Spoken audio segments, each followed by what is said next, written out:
parang su dâu ta anh đang rèn cả đồn thấy lô mà ngay là cho lăng oai dâu ta thiên lai na in cả vai rùa ye hắn đồn về lao cất chân hi đuổi theo dung ngỡ hở nghe dân qua xây lúa e tìm mai lang nắng ngày suy lung lên vàng hè đi chu nia đây lệ si chi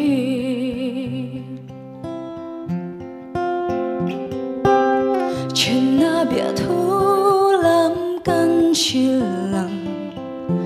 đi rèn căn đồn ngay lâu khá chính biết khá như chăm rèn chín thiên lai na in cả vai rùa ye hắn đồn về lao cất chân hi đuổi theo dung ngỡ hở nghe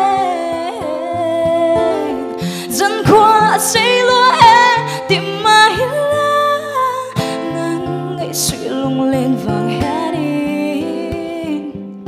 chu nia đây lệ si chín na na na na na na